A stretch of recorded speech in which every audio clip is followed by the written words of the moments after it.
ಕೆಲವು ವಿಷಯಗಳು ತುಂಬಾ ತುರ್ತಾಗಿ ನಡೆದು ಬಿಡ್ತವೆ, ಆಕಸ್ಮಿಕವಾಗಿ ನಡೆಯುತ್ತವೆ, ಕೆಲವು ಉದ್ದೇಶಪೂರ್ವಕವಾಗಿ ಕೂಡ ನಡೆಯುತ್ತವೆ. ನಾವು ಹಿಂದೆ ನಡೆದಂತ ಒಂದು ಪ್ರೆಸ್ ಮೀಟ್ ನಲ್ಲಿ ತುಂಬಾ ಗಟ್ಟಿಯಾಗಿ ನಾನು, ನಿರ್ಮಾಪಕರಾದಂಥ ಛಲವಾದಿ ಕುಮಾರ್ ಅವರು, ಶ್ರೀನಗರ ಕಿಟ್ಟಿ ಅವರು, ನಾಗಶೇಖರ್ ಅವರು ಮಾತಾಡಿದ್ವಿ. ಏನಂದ್ರೆ ಮೂರು ತೆಲುಗು ಸಿನಿಮಾಗಳು ಜನವರಿ 10 ನಂತರ ರಿಲೀಸ್ ಆಗ್ತಾ ಇದೆ. ಕನ್ನಡದಲ್ಲಿ ಒಂದು ಎಲ್ರಿಗೂ ಗೊತ್ತಿದೆ, ಇದನ್ನೇನು ರಹಸ್ಯ ಏನಲ್ಲ, ಕನ್ನಡದ ಸಿನಿಮಾಗಳಿಗೆ ಥಿಯೇಟರ್ಗಳ ಸಮಸ್ಯೆ ಅನ್ನೋದು ಚೇಂಬರ್ ಅಲ್ಲಿ ಹೊಡೆದಾಟ ಮಾಡೋದು ಮೊದಲಿನಿಂದನೂ, ಇದು ಆದಿ ಕಾಲದಿಂದನೂ ನಮಗೊಂಥರ ರೂಢಿಗತ ಆಗೋಗಿದೆ. ಇದನ್ನು ಫೈಟ್ ಮಾಡ್ತಾನೆ ಬರ್ತಾ ಇದೀವಿ. ಆದರೂ ಕೂಡ ಇದು ಅಪ್ಪಟ ಕನ್ನಡದ ಒಂದು ಸಿನಿಮಾಗೆ ನಾವೆಲ್ಲರೂ ಕನ್ನಡಿಗರು ಸೇರಿ ಒಂದು ಥಿಯೇಟರ್ಗಳನ್ನ ತಗೊಳ್ತೀವಿ, ಚಿತ್ರರಂಗ ಬಿಡೋದಿಲ್ಲ, ಏನೇ ಮಾಫಿಯಾ ಬಂದ್ರು ಬಿಡಲ್ಲ ಅಂದಾಗ ಕೆಲವು ಕಾಣದ ಕೈಗಳು, ತೆಲುಗು ಮತ್ತು ಕರ್ನಾಟಕಕ್ಕೆ ಓಡಾಡುವಂತ ಕೈಗಳಿಗೆ ಥಿಯೇಟರ್ಗಳು ಬೇಕಾಗಿತ್ತು. ಅವ್ರದ್ದೇನೋ ಹಣಕಾಸಿನ, ಈ ಕಾಣದ ಕೈಗಳ ಬಗ್ಗೆ ಸಿನಿಮಾ ರಿಲೀಸ್ ಆದ ನಂತರ ಖಂಡಿತವಾಗ್ಲೂ ಅದರ ಹೆಸರನ್ನು ಹೇಳ್ತೀವಿ. ಅದಕ್ಕೆ ಧನ್ಯವಾದ ಕಾಣದ ಕೈಗಳಿಗೆ, ಯಾಕೆಂದ್ರೆ ಅವ್ರು ನಮ್ಗಿನ್ನೂ ಒಳ್ಳೇದನ್ನೇ ಮಾಡಿದ್ದಾರೆ. ಛಲವಾದಿ ಕುಮಾರ್ ಅವ್ರಿಗೂ ಕುರ್ತುಂದ ಶೀತಾಕಾಲಂಗೂ ಸಂಬಂಧವೇ ಇಲ್ಲದಂತ ವಿಚಾರದಲ್ಲಿ ಅಲ್ಲಿ ಒಂದು ವಾರ ಸಂಕ್ರಾಂತಿ ಕಾಲದಲ್ಲಿ ಕೋರ್ಟ್ಗಳು, ನ್ಯಾಯದ ಕಲಾಪಗಳು ನಿಮ್ಗೆಲ್ಲರಿಗೂ ಗೊತ್ತು, ಆಂಧ್ರದಲ್ಲಿ ನಡೆಯಲ್ಲ. ರಜಾ ಇರುವಂತ ಸಂದರ್ಭದಲ್ಲಿ ಆ 6 ದಿನಗಳನ್ನು ಬಳಸ್ಕೊಂಡು ತುಂಬಾ ವ್ಯವಸ್ಥಿತವಾದಂಥ ಒಂದು ಸಂಚನ್ನು ಮಾಡಿ ಒಂದು ಸಿನಿಮಾನ ತಡೆಯಾಜ್ಞೆ ತಂದು ನಿಲ್ಲಿಸುವಂತ ಕೆಲಸ ಮಾಡಿದ್ರು.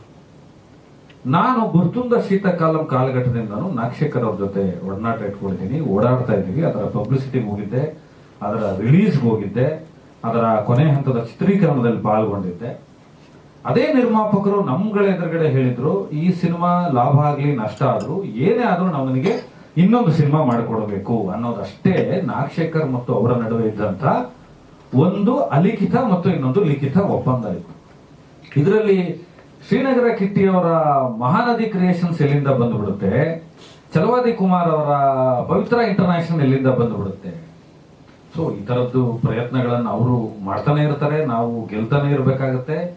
ಎಲ್ಲಿ ತನಕ ಇದೊಂದು ಆರ್ಬಿಟ್ರಿ ಕಮಿಟಿ ಇದೆ, ಚೇಂಬರ್ ಇದೆ, ಮತ್ತೊಬ್ಬರು ಇದ್ದಾರೆ, ಅವರೆಲ್ಲರೂ ಕೂಡ ಒಂದು ಸಾಲಿಡ್ ಆದಂತಹ ಒಂದು ಗಟ್ಟಿಯಾದ ಕನ್ನಡಕ್ಕೆ ಇಷ್ಟು ಪರ್ಸೆಂಟೇಜ್ ಥಿಯೇಟರ್ಗಳನ್ನ ಬಿಟ್ಟು ಕೊಡ್ಲೇಬೇಕು, ಆ ರನ್ನನ್ನು ತೆಗಿಬಾರ್ದು ಅನ್ನುವ ಹೊಸ ಸಿನಿಮಾಗಳಿಗೆ ಏನ್ ಮಾಡಬೇಕು ಅನ್ನೋ ಒಂದು ಒಂದು ಒಂದು ಪರಿಷ್ಕೃತ ಕಾನೂನನ್ನು ತರದೆ ಹೋದ್ರೆ ಈ ತರ ಸಮಸ್ಯೆಗಳನ್ನ ಚಿತ್ರರಂಗದಲ್ಲಿ ನೀವು ಪ್ರತಿ ವಾರ ರಿಲೀಸಿಗೆ ನೋಡ್ತಾ ಇರ್ತೀರಾ. ಇದನ್ನ ಫೇಸ್ ಮಾಡ್ತಾನೆ ಇರ್ಬೇಕಾಗತ್ತೆ.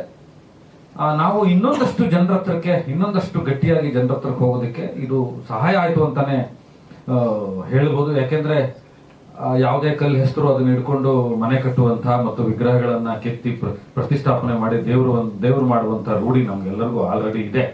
ಅದಕ್ಕೆಲ್ಲ ಹೆದರದಿರಲಿಲ್ಲ. ಬಟ್ ನಮಗೊಂದು ಟಿಪ್ ಇತ್ತು, ಅಥವಾ ಅದಕ್ಕೇನಂತಾರೆ ಒಂದು ಸೂಚನೆ ಇತ್ತು, ಈ ತರದ್ದೇನೋ ಒಂದು ನಾವು ಯಾವಾಗ ಥಿಯೇಟರ್ ಸೆಟಪ್ಗಳ ಬಗ್ಗೆ ಮಾತಾಡ್ತೀವಿ, ಗಟ್ಟಿಯಾಗಿ ಧ್ವನಿ ಎತ್ತೀವಿ, ಈ ಡಿಸ್ಟ್ರಿಕ್ಟ್ ಸೆಂಟರ್ಗಳಲ್ಲಿ ಇದೇ ತರದ ಥಿಯೇಟರ್ ಬೇಕು, ಗಡಿನಾಡ ಭಾಗದಲ್ಲಿ ಹೀಗೆ ಮಾಡ್ತೀವಿ, ಹೈದರಾಬಾದ್ ಕರ್ನಾಟಕ ಹೀಗೆ ಮಾಡ್ತೀವಿ, ಮುಂಬೈ ಕರ್ನಾಟಕ ಹೀಗೆ ಮಾಡ್ತೀವಿ ಅಂದಾಗ ಅದೊಂದು ಸೂಚನೆ ಇತ್ತು. ಆದ್ರೆ ಅದು ಇಷ್ಟು ಸಫಲವಾಗಿ ಮಾಡ್ತಾರೆ ಅಂತ ಅನ್ಕೊಂಡಿರಲಿಲ್ಲ. ನ್ಯಾಯಾಲಯಕ್ಕೆ ವಿಶೇಷವಾದಂತಹ ಕೃತಜ್ಞತೆಗಳನ್ನ ಇಲ್ಲಿ ಹೇಳಬೇಕು. ದೇಶದ ಕಾನೂನು ಸರಿಯಾದವರ ಪರ ಇರುತ್ತೆ ಅನ್ನೋದಕ್ಕೆ ಇದು ಮತ್ತೊಂದು ಉದಾಹರಣೆ.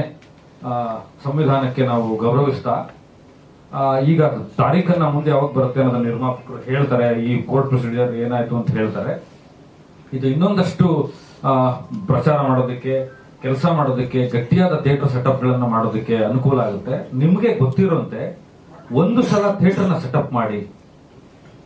ಆಮೇಲೆ 2 ವಿಷಯಗಳನ್ನ ನಾನು ಕ್ಲಿಯರ್ ಮಾಡ್ತೀನಿ. ಇಲ್ಲಿ ಕೆಲವು ಮಾಧ್ಯಮಗಳಿಗೆ, ಅಂದ್ರೆ ಕೆಲವು ಯೂಟ್ಯೂಬರ್ಸ್ ಗಳಿಗೆ ಮತ್ತು ಡಿಜಿಟಲ್ ಮಾಧ್ಯಮದವರಿಗೆ ಅವ್ರು ಇಲ್ಲಿದ್ದಾರೆ ಅಂತ ಅನ್ಕೊಂಡು ಹೇಳ್ತಾ ಇದ್ದೀನಿ.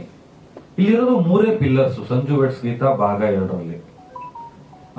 ಒಂದು ನಾಗಶೇಖರ್ ಅವರು, ಛಲವಾದಿ ಕುಮಾರ್ ಅವರು, ನಾಯಕ ನಟರಾದಂತಹ ಶ್ರೀನಗರ ಕಿಟ್ಟಿ ಅವರು. ಇದರ ಹಣಕಾಸಿನ ವ್ಯವಹಾರ ಮತ್ತು ಇನ್ನೊಂದು ಏನಾದರೂ ಇದ್ರೆ ಅವ್ರು 3 ಜನಕ್ಕೆ ಮಾತ್ರ ಸಂಬಂಧಿಸಿದ್ದು. ಮತ್ತೊಂದು ಎಕ್ಸಿಕ್ಯೂಟಿವ್ ಪ್ರೊಡ್ಯೂಸರ್ ಮಂಡ್ಯ ಕಿಟ್ಟಿ ಅವರು ಕೂತಿದ್ದಾರೆ, ಅವರಿಗೆ ಸಂಬಂಧಿಸಿದ್ದು. ಇಲ್ಲಿ ತಂಡದ ಒಳಗಡೆ ಯಾರಿಗೂ ಒಳ ಜಗಳಗಳಿಲ್ಲ. ಮೊದಲನೇದಾಗಿ ಕೆಲವರು ತುಂಬಾ ಗಟ್ಟಿಯಾಗಿ ಮಾಡಿದ್ದಾರೆ, ಇದು ಒಳ ಜಗಳದ ಕಾರಣಕ್ಕೆ ಸಮಸ್ಯೆ ಆಯ್ತು ಅಂತ. ಒಳ ಜಗಳಗಳಿದ್ದಿದ್ರೆ ರಿಲೀಸ್ ಟೈಮಲ್ಲಿ ಯಾರು ಇಲ್ಲಿ ಕೂತ್ಕೋತಾ ಇರಲಿಲ್ಲ ಒಟ್ಟಿಗೆ. ಸಿನಿಮಾ ರಿಲೀಸ್ಗೆ ಇಷ್ಟು ತೊಂದರೆ ಆದರೂ ಕೂಡ ಗಟ್ಟಿಯಾಗಿ ನಿಂತ್ಕೊಳ್ತಾ ಇರಲಿಲ್ಲ. ಎರಡನೇದು, ಬೇರೆ ಯಾವುದೋ ಫೈನಾನ್ಸ್ ಪ್ರಾಬ್ಲಮ್ ಇತ್ತು, ಇನ್ನೊಂದು ಪ್ರಾಬ್ಲಮ್ ಇತ್ತು. ಕೆಲವರೆಲ್ಲ ಹೇಳಿದ್ದಾರೆ, ಇದು ಇಷ್ಟು ಕೋಟಿಯ ಸಿನಿಮಾ, ಬಜೆಟ್ ನೋಡಿದ್ರಂತ ನೀವು, ನಮ್ಮ ಖರ್ಚು ವೆಚ್ಚಗಳನ್ನು ನೋಡಿದೀರಾ, ಆ ತಂಡಕ್ಕೆ ಮಾತ್ರ ಗೊತ್ತಿರುತ್ತೆ ಎಷ್ಟು ಕಷ್ಟಪಟ್ಟಿರ್ತೀವಿ, ಎಲ್ಲಿಂದ ಸಾಲ ತಂದಿರ್ತೀವಿ, ಯಾರ್ಯಾರಿಗೆ ಪೇಮೆಂಟ್ ಹೋಗಿರುತ್ತೆ, ಪೇಮೆಂಟ್ ಹೋಗಿರಲ್ಲ, ರಿಲೀಸಿಗೆ ಬಂದು ಕಾಪಿ ತೆಗಿಬೇಕಾದ್ರೆ ನನ್ನಿಂದ ಹಿಡಿದು ಎಲ್ಲರದು NOC ಆಗಿರ್ಬೇಕಲ್ವಾ, DOP ಸೈನ್ ಆಗಿರ್ಬೇಕಲ್ವಾ, ಆ ಥರದ್ದೇನು ತೊಂದರೆ ಇಲ್ಲ. ಅದನ್ನ ದಯವಿಟ್ಟು ಸುಳ್ಳು ಸುದ್ದಿಗಳನ್ನ ಹಬ್ಬಿಸಬೇಡಿ. ಕನ್ನಡದ ಚಿತ್ರರಂಗಕ್ಕೆ ತೆಲುಗರ ಸಿನಿಮಾಗಳನ್ನ, ನಾನು ತೆಲುಗು ಚಿತ್ರರಂಗನ ಕೂಡ ದೂರ್ತಾ ಇಲ್ಲ, ಇದು ಎರಡರ ನಡುವೆ ಇರ್ತಕ್ಕಂಥವ್ರು ಕೆಲವೊಂದು ಅವಕಾಶಗಳನ್ನ ಬಳಸ್ಕೊಂಡು ಈ ತರದ್ದು ದುರ್ಘಟನೆಗಳನ್ನು ಮಾಡಿದಾಗ, ಎಡವಟ್ಟುಗಳನ್ನು ಮಾಡಿದಾಗ ಸಪೋರ್ಟ್ ಮಾಡಿ ಕನ್ನಡ ಚಿತ್ರರಂಗಕ್ಕೆ ಅಂತ ನಿಮ್ಮಲ್ಲಿ ಕೇಳ್ಕೊತೀನಿ. ಸದ್ಯದಲ್ಲೇ ಸಿನಿಮಾ ರಿಲೀಸ್ ಆಗುತ್ತೆ. ಇನ್ನೊಂದಷ್ಟು ಪ್ರಚಾರ ಭರಾಟೆಯಿಂದ ನಡೆಯುತ್ತೆ. ಆಲ್ರೆಡಿ ಕಾಪಿ ತೆಗೆದಾಗಿದೆ, ಟ್ಯೂಬ್ಗೆ ಅಪ್ಲೋಡ್ ಆಗಾಗಿತ್ತು. ನಿಮಗೆ ಸವಾಲುಗಳು ಹೆಂಗ್ ಬರುತ್ತೆ ಒಂದು ಸಿನಿಮಾಗೆ ಅಂದ್ರೆ, ಈಗ ಮತ್ತೆ ಥಿಯೇಟರ್ ಸೆಟಪ್ ಮಾಡಬೇಕು. ಈಗ 3 ತೆಲುಗು ಸಿನಿಮಾ ಇದೆ, ಕನ್ನಡದ ಸಿನಿಮಾಗಳು ಕೂಡ ಹಲವಾರು ಬಿಡುಗಡೆ ಆಗ್ತಾ ಇದೆ. ಅವೆಲ್ಲರಿಗೂ ಅಭಿನಂದನೆಗಳು, ಎಲ್ಲಕ್ಕೂ ಒಳ್ಳೇದಾಗಬೇಕು, ಎಲ್ಲಾ ಸಿನಿಮಾಗಳಿಗೂ ಒಳ್ಳೇದಾಗಬೇಕು. ಮತ್ತೆ ಥಿಯೇಟರ್ ಸೆಟಪ್ ಮಾಡಬೇಕು, ಮತ್ತೆ ಆ ರನ್ ನೋಡಬೇಕು, ಮತ್ತೆ ಬಿಸ್ನೆಸ್ ನ ನೋಡಬೇಕು, ಮತ್ತೆ ಕ್ಯೂಬ್ ಅಪ್ಲೋಡ್ ಮಾಡಬೇಕು, ಎಲ್ಲಾ ಕಡೆಯಿಂದ ಆಗ್ಬೇಕು. ಇದು ನಿರ್ಮಾಪಕರ ಹೊಣೆ, ನಿರ್ದೇಶಕರ ಹೊಣೆ, ನಾಯಕ ನಟರ ಹೊಣೆ, ಅದರಲ್ಲಿ ಕೆಲಸ ಮಾಡೋ ಕಲಾವಿದರಿಗೆ ಹಿನ್ನಡೆ ಆಗುತ್ತೆ. ಇದೆಲ್ಲವನ್ನು ಸೂಕ್ಷ್ಮವಾಗಿ ಅರ್ಥ ಮಾಡಿಕೊಂಡು ನಿಮ್ಮ ಬೆಂಬಲ ಇರಲಿ. ಮತ್ತು ಈ ತರದ ಶಕ್ತಿಗಳ ವಿರುದ್ಧ ಇಲ್ಲಿ ಯಾವುದೇ ಒಕ್ಕೂಟದ ಸಮಸ್ಯೆ ಇಲ್ಲ, ಚೇಂಬರ್ದ ಸಮಸ್ಯೆ ಇಲ್ಲ. ಎಲ್ಲ ಸಿನಿಮಾಗಳು ಸಮಸ್ಯೆಗಳಿರುತ್ತೆ, ಅದನ್ನ ದಾಟ್ಕೊಂಡೇ ಸಿನಿಮಾ ರಿಲೀಸ್ ಮಾಡಬೇಕಾಗುತ್ತೆ. ಯಾಕಂದ್ರೆ ದೊಡ್ಡ ಬಜೆಟ್ ನ ಸಿನಿಮಾ ಮಾಡುವಾಗ ಒಂದಷ್ಟು ಆತಂಕಗಳು ಇದ್ದೇ ಇರುತ್ತೆ, ಅದು ತಂಡಗಳಿಗೆ ಮಾತ್ರ ಗೊತ್ತಿರುತ್ತೆ. ಆ ಥರದ್ದು ಯಾವುದೂ ಇಲ್ಲ. ನಿಮ್ಮ ಆಶೀರ್ವಾದ ಮತ್ತು ನಿಮ್ಮ ಪ್ರೀತಿ ಇನ್ನೂ ಹೆಚ್ಚಿನ ರೀತಿಯಲ್ಲಿರಲಿ. ಈ ಒಂದು ಸಿನಿಮಾ ಗೆದ್ರೆ, ಈ ಒಂದು ಸಿನಿಮಾ ಸರಿಯಾಗಿ ರಿಲೀಸ್ ಆದ್ರೆ ಮುಂದೆ ಬರೋರಿಗೆಲ್ಲ ಒಂದು ಮಾದರಿ ಆಗುತ್ತೆ. ಈ ತರದ್ದು ನೀವು ನೋಡಿದಿರಾ, ಹಿಂದೆ ಹಲವಾರು ಕಾರಣಗಳಿಗೆ ಸಿನಿಮಾಗಳು 1 ದಿನ ಪೋಸ್ಟ್ಪೋನ್ ಆಗಿದ್ದಿದೆ, 2 ದಿನ ಪೋಸ್ಟ್ಪೋನ್ ಆಗಿದ್ದಿದೆ, 1 ವಾರಕ್ಕೆ ಪೋಸ್ಟ್ಪೋನ್ ಆಗಿದ್ದಿದೆ. ಸರ್ವೇ ಸಾಮಾನ್ಯವಾಗಿ ಇದನ್ನು ಮಾಡಿಬಿಡ್ತಾರೆ. ಇಂಥ ಶಕ್ತಿಗಳ ವಿರುದ್ಧ ಹೋರಾಟ ಮಾಡೋದಕ್ಕೆ ಸಿನಿಮಾ ತಂಡಗಳಿಗೆ, ಕನ್ನಡ ಚಿತ್ರರಂಗಕ್ಕೆ ಮತ್ತು ಉದ್ಯಮಕ್ಕೆ, ಇಲ್ಲಿರ್ತಕ್ಕಂಥ ತಂತ್ರಜ್ಞರಿಗೆ ಏನು ಮಾಡೋದು ಬೇಡ. ಸುಳ್ಳು ಸುದ್ದಿಗಳನ್ನ ಹರಡಿಸ್ತೆ ಸರಿಯಾದ ಸುದ್ದಿ, ನಾನೇ ಮೀಡಿಯಾದವನಿದ್ದೀನಿ, ನಾನು ನಿಮ್ಗೆ ಸಿಗ್ತೀನಿ, ಕೇಳಿದ್ರೆ ನಾನೇ ಹೇಳ್ತೀನಿ, ಎಲ್ಲರೂ ಫೋನ್ ಅಟೆಂಡ್ ಮಾಡ್ತಾ ಇದ್ದೀನಿ, ಇದು ಹೀಗೆಲ್ಲ ಹೀಗೆ ಅಂತ ಹೇಳಿದೀವಿ. ಆ ಕಾಪಿಗಳನ್ನು ಕೂಡ ಯಾರಾದ್ರೂ ಕೇಳಿದ್ರೆ ಕಳಿಸ್ಕೊಡ್ಬೋದಿತ್ತು. ಈಗಲೂ ಕೂಡ ಡೈರೆಕ್ಟರ್ ಕಾಪಿ ತಂದಿದ್ದಾರೆ, ಅದನ್ನ ನೀವು ನೋಡ್ಬೋದು, ಪಬ್ಲಿಷ್ ಮಾಡ್ಬೋದು. ನಿಮ್ ಪ್ರೀತಿ ಇರ್ಲಿ ಅಂತ ಕೇಳ್ಕೊತೀನಿ. ಮುಂದಿನ ತಾರೀಕು ಮತ್ತೆ ಹೇಗೆ ನಡೆಯುತ್ತೆ ಅನ್ನೋದನ್ನ